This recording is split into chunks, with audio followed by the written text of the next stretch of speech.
नमस्कार मित्रों, स्वागत है आपका। लीजिए प्रस्तुत है अमृतलाल वेगड़ जी की लिखी हुई यात्रा वृत्तांत सौंदर्य की नदी नर्मदा। इसका भाग 15 बोरखेड़ी से केली। यहाँ पर इन्होंने जो भाग बांटे हैं उन्हीं के हिसाब से इसका भाग 15 है। बाकी हमने इसके 12 से 13 वीडियो अभी तक आपके समक्ष प्रस्तुत कर दिए हैं। ठीक है। नीचे बहती नर्मदा की हल्की हल्की छाप सुनते हुए ऊंची पहाड़ी पगडंडी पर से चले जा रहे थे। ज्यो ज्यो आगे बढ़ते हैं, पहाड़ों का एक एक सतदल मानो खुलता जाता है। पहाड़ के बाद पहाड़, मोड़ के बाद मोड़, और ठसाठस पहाड़ियों में से राह निकलती आंकी बांकी सकरी नर्मदा। यह है सूलपानी की झाड़ी। प्रकृति मानो जहां नर्मदा के आगे पहाड़ियों का गजरा गूंथती चली गई है। किंतु झाड़ी का नाम बड़ा भ्रामक है। मध्य प्रदेश, महाराष्ट्र और गुजरात, इन तीनों प्रांतों से के मिलन स्थल में फैले नर्मदा के जिस 80 मील लंबे विस्तार को सूलपानी की झाड़ी कहते हैं, वहां झाड़ी तो क्या, धूप से भी छिपाने को एक पेड़ नहीं। यहाँ केवल पहाड़ियां नंगी, बूची, वीरान और सुनसान पहाड़ियों का अनंत विस्तार, दुर्गम पथ और भयानक निर्जनता। नर्मदा का परिक्रमा का यह सबसे खतरनाक इलाका। इसमें कोई भी परिक्रमावासी बिना लूटे नहीं जा सकता। भीलों के भय से अधिकांश परिक्रमावासी झाड़ी छोड़ देते हैं, और जो चलते हैं वे भी ठंड में, गर्मी में चट्टानें इतनी तप जाती है कि नंगे पांव चलना अत्यंत कष्टप्रद हो जाता है। प्यास अलग परेशान करती है, लेकिन हमने जेठ की झुलसती गर्मी और तप्त हवाएं चुन ली थी, और अब पसीने से नहा रहे थे। और ये चुनी किस लिए थी लेखक ने? क्योंकि वो सोच रहे थे कि अगर वो कपड़े ले लेंगे तो कम से कम सर्दी तो नहीं मरेंगे। तो ऐसा ही है जैसे कि चंबल आपने सुना होगा। तो चंबल का बिहड़ ऐसा है कि उत्तर प्रदेश, मध्य प्रदेश और राजस्थान तीनों को जोड़ता है। वही बात आती है ना। घुमाव पार करके एक पहाड़ी की छाया से बाहर निकले ही थे कि सतर्क वानखेड़ ने आकर कहा, जरा वहां देखिए। दूर नदी की संकरी धारा को कूदने फांदने पर पार करते भील दिखाई देते, लंगोटे पहने 7-8 भील। वह अब वह प्रदेश शुरू हो गया जहां पुरुष केवल लंगोट पहनते हैं, भीते भर का लंगोट। लंगोट के ऊपर रुमाल के आकार का एक चौकोर कपड़ा झूलता है। बस देखिए, अगर हम न होते तो वो आपका सब कुछ लूट लेते। जैसे नंगे वे खुद हैं, वैसा ही नंगा आपको भी कर देते। चश्मा तक उतार लेते, विरोध करते तो पीटते। अगर उन्हें पता लगता कि यह आदमी थाने में रिपोर्ट कर सकता है तो काट कर फेंक देते। सिसोदिया ने कहा, हम खरगोश जिले में हैं। खरगोन जिले में है, सामने धार जिला है। भीलों का आतंक बोरखेड़ी से लेकर झलकन संगम तक 80 मील की झाड़ी में, बस इसी 25-30 मील में ही लूटपाट होती है। अब तक भील उस तट से इस तट पर आ गए थे।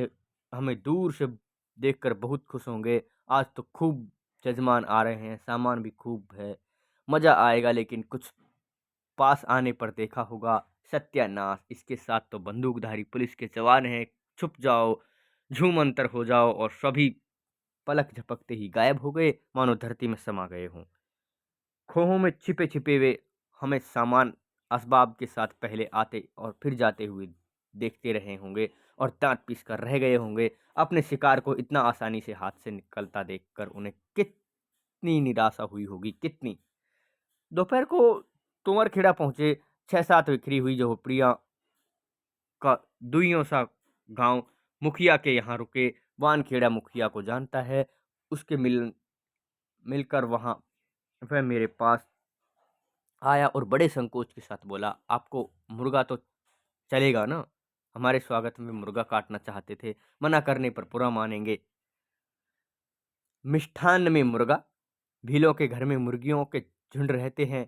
मैं नहीं खाता, पर तुम लोग मजे से खाओ, श्यामलाल को भी शामिल कर लो। श्यामलाल ने दाल बनाई, मुखिया की स्त्री ने ज्वार की रोटी बनाई। मुझे वे मालपुए से कम नहीं लगती। बाजरे की रोटी खाना खाकर बैठा ही था कि बाहर छाया में खाट पर लेटी एक स्त्री मेरा ध्यान गया। हमें देखकर वह उठ बैठी और कौतूहल से हमारी ओर देखने लगी। उसे देखकर मैं अवाक रह गया। मेरी नज़र उसके चेहरे पर से नहीं हट रही थी, मतलब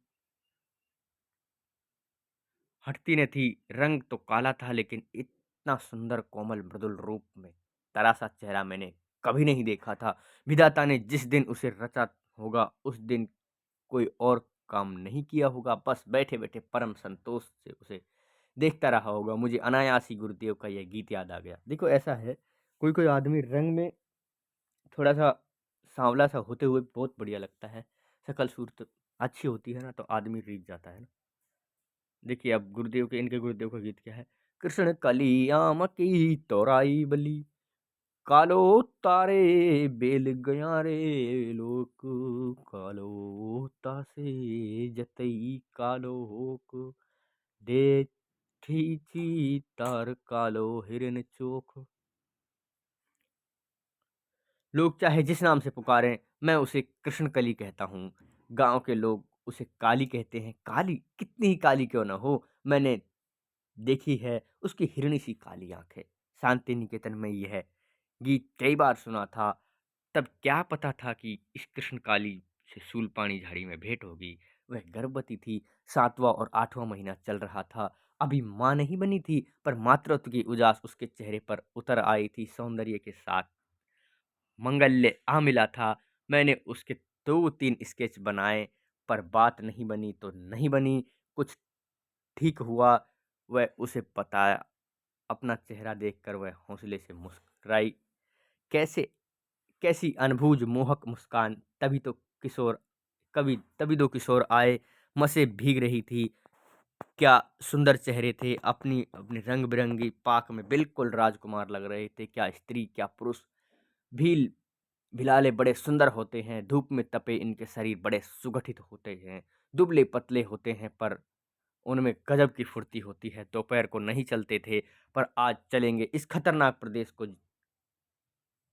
जितना जल्द पार कर लें उतना ही अच्छा। कभी घाटी में से तो कभी पहाड़ियों की पीठ पर से चलते हुए दिन डूबते कोठ बांधनी पहुंचे। सारा दिन चलते थे, थक कर चूर हो गए थे। अगर मान कर लें तो थकान दूर हो जाए।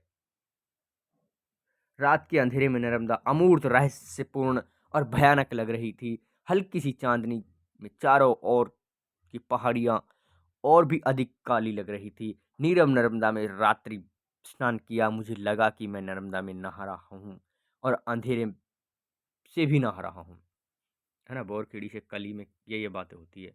सुबह चल दिए। किरात कन्या नर्मदा का लयबद्ध बहाव देखते हुए थोड़े ही देर में झलकन संगम आ गए।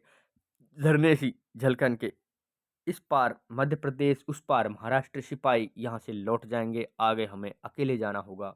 संगम पर मुखिया का घर था। मुखिया की स्त्री भुनी हुई मूंगफली ले आई।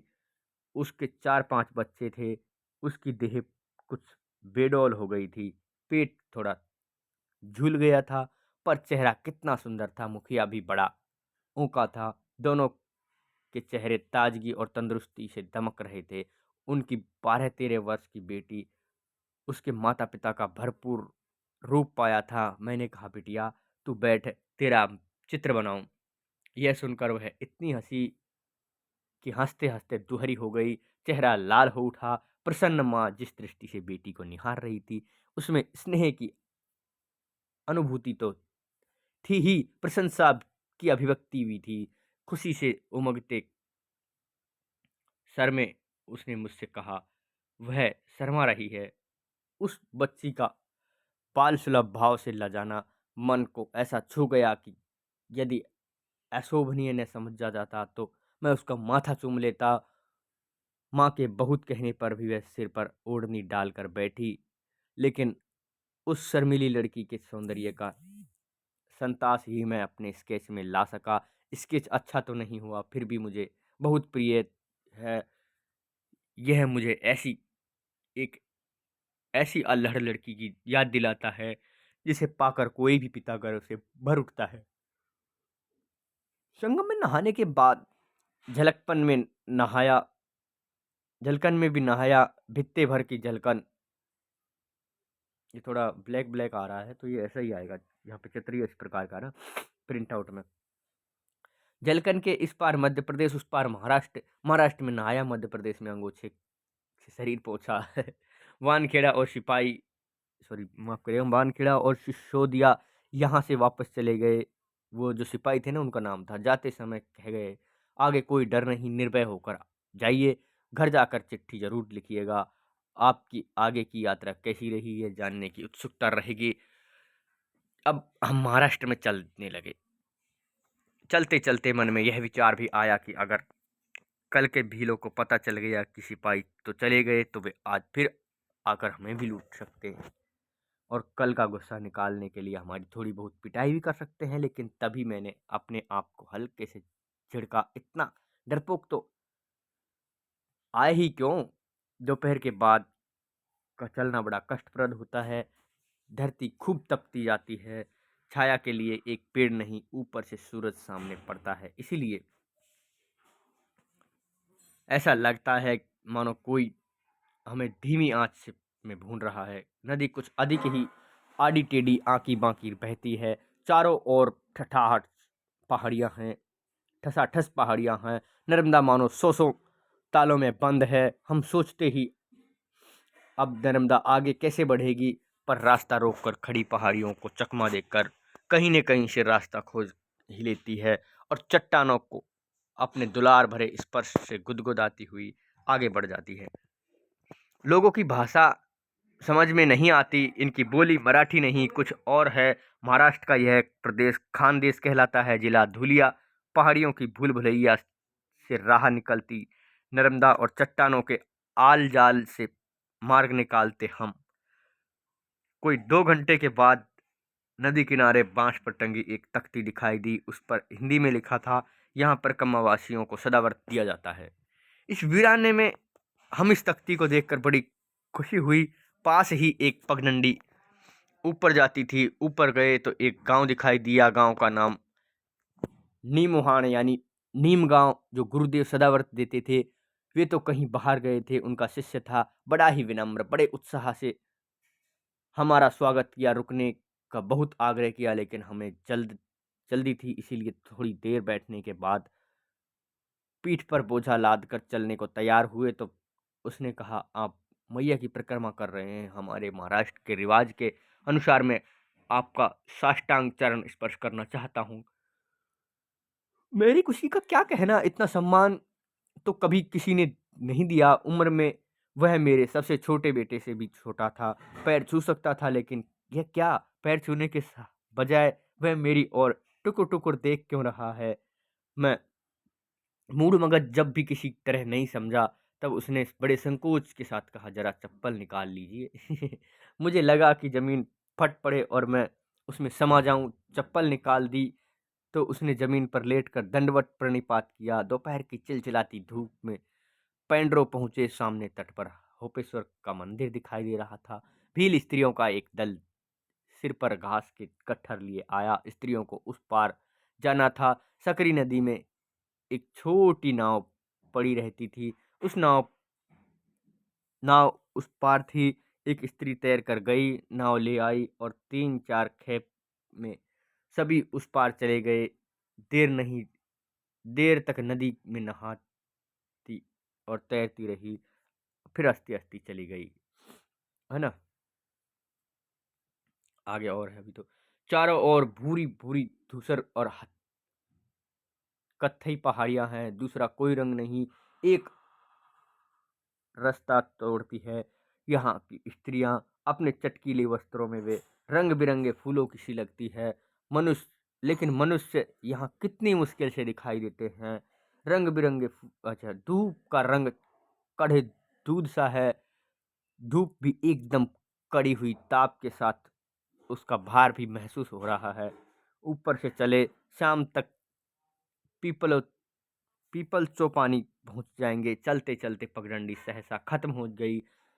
दाहिनी ओर नर्मदा का खड़ा किनारा सीधे पानी में उतर गया था, और सामने गहरे नाले की खड़ी कगार थी। न नर्मदा में उतरना संभव था, न नाले में।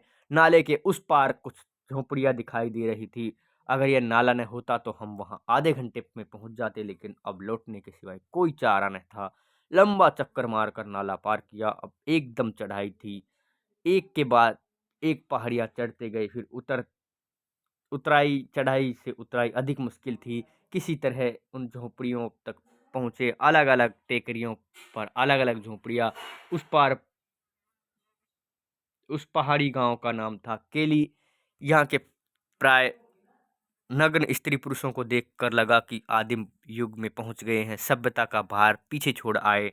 आकाश बादलों से घिर गया था, कभी भी बूंदाबांदी हो सकती थी। बुरी तरह थक भी गए थे, इसीलिए पीपल चोनी जाने का विचार छोड़ दिया और यही रात रह गए। सुबह उठे तो दिन चढ़ चुका था। जिस भील के घर ठहरे थे उसने कहा, आगे का रास्ता दिखाने चलो, मेहनताना देंगे। पीपल चोनी अच्छा गांव नहीं, लोग खतरनाक है, कत्ल कर डालते हैं, अपनी टूटी फूटी भाषा में उसने कहा। फिर गर्दन पर हाथ फेर कर कत्ल का मतलब समझाया। स्थिति गंभीर थी। हम नर्मदा परिक्रमा के सबसे खतरनाक इलाके में घुस आए थे और लौटने की कोई गुंजाइश नहीं थी। सो किसी कीमत पर आगे बढ़ने के सिवाय कुछ और रास्ता न था। वह किसी तरह चलने को राजी नहीं हुआ, तो मन में तरह तरह की आशंकाएं लिए उस भयंकर सन्नाटे में हम दो ही चल पड़े। पुलिस वालों की भी बड़ी याद आई। अब यहाँ पर अपना जो भाग है 15वां वो समाप्त हो जाता है और अब 16वां भाग आता है। अब ये किसका दृश्य था ये तो अगले वाले में ही पता चलेगा, है ना। केली से शूलपाणेश्वर अब ज़्यादा नहीं है हमारी यात्रा वृत्तांत, 4-5 भाग और है बस। शूलपाणेश्वर आएगा, शूलपाणेश्वर का खुद का एक आएगा, फिर शूलपाणेश्वर के बाद में 3 और आएंगे। तो इस भाग में हमने जाना बोरखेड़ी से केली, तो अगले भाग में हम केली से शूलपाणेश्वर जानेंगे। इस भाग में इतना ही, मिलेंगे अगली वीडियो में। नमस्कार, धन्यवाद।